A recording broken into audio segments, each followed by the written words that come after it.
Salut tout le monde, j'espère que vous allez bien.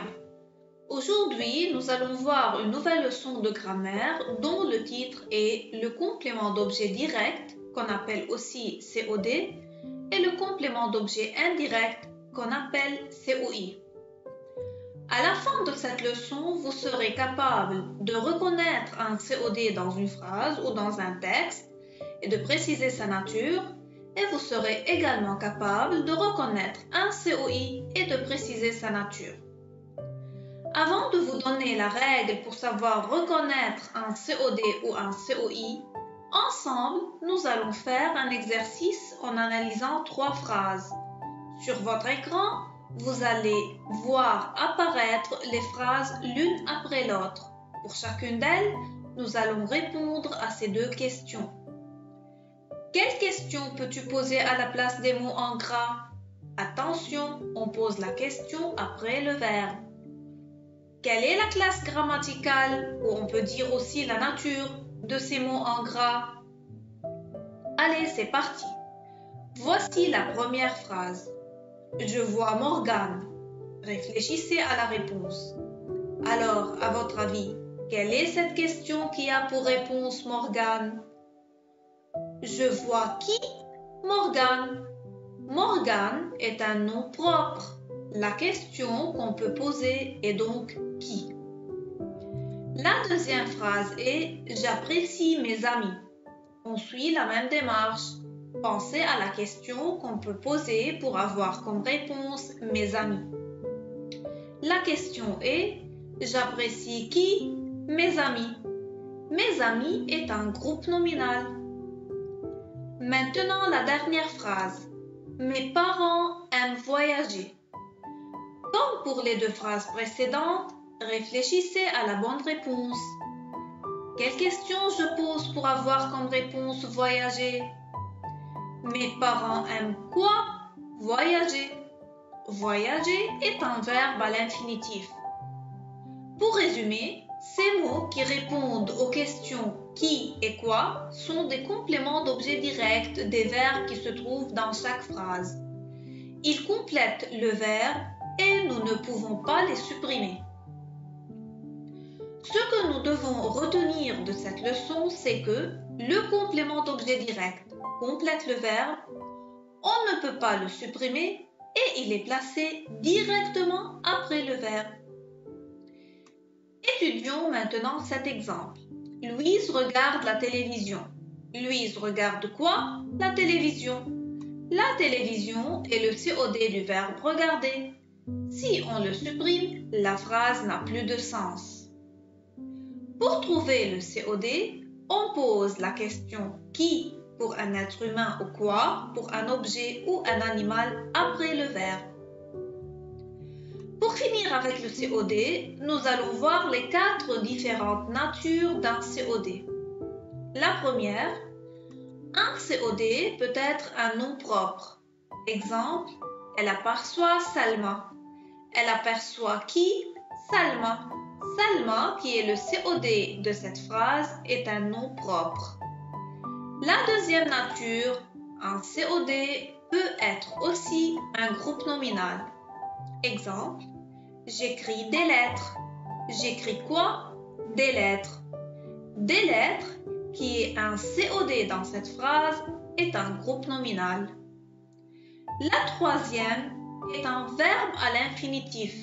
Exemple, ils aiment voyager. Ils aiment quoi? Voyager. Voyager, qui est un COD dans la phrase, est un verbe à l'infinitif. La quatrième, un COD peut être aussi un pronom. Exemple, je les écris. J'écris quoi? Les. Cette notion va être développée plus tard. Pour le moment, retenez juste qu'un COD peut être aussi un pronom. On passe maintenant à la deuxième partie de notre leçon. On va parler pour le moment du COI. Avant de commencer, regardons ensemble ces 2 phrases. Ce clown plaît à l'enfant et nous parlons de sa maison.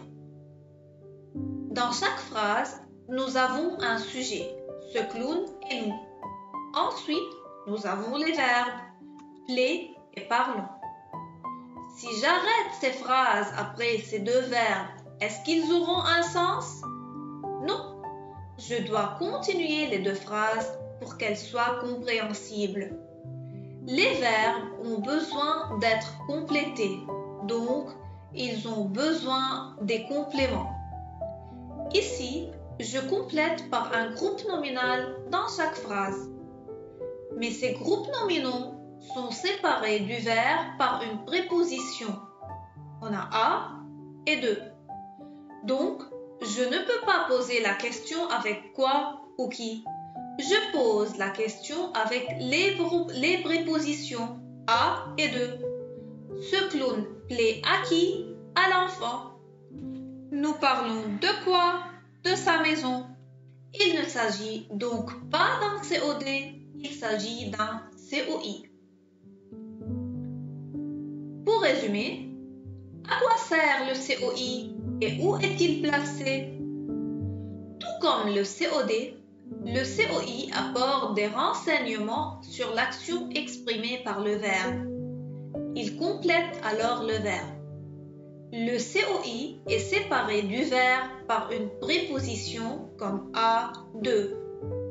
Il ne peut être ni déplacé ni supprimé. Regardons maintenant comment reconnaître le COI.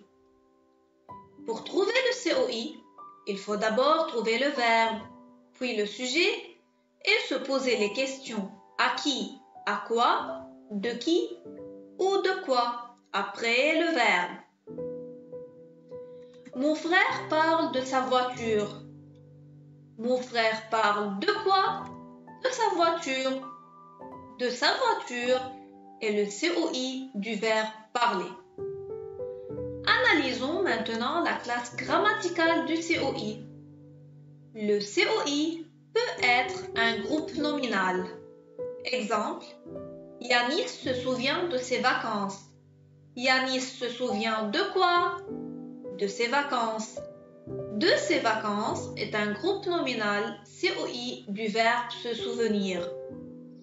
Le COI peut être aussi un infinitif. Exemple, Romain s'est mis à rire. Romain s'est mis à quoi? À rire. À rire est un infinitif COI du verbe se mettre. Il peut également être un nom propre. Exemple, tu t'adresses à Nolan. Tu t'adresses à qui? À Nolan. À Nolan est un nom propre COI du verbe s'adresser. Enfin, le COI peut être un pronom. Exemple, il pense à vous. Il pense à qui? À vous. À vous est un pronom COI du verbe penser. Voilà, c'est la fin de cette leçon. Je vous laisse et je vous dis à bientôt.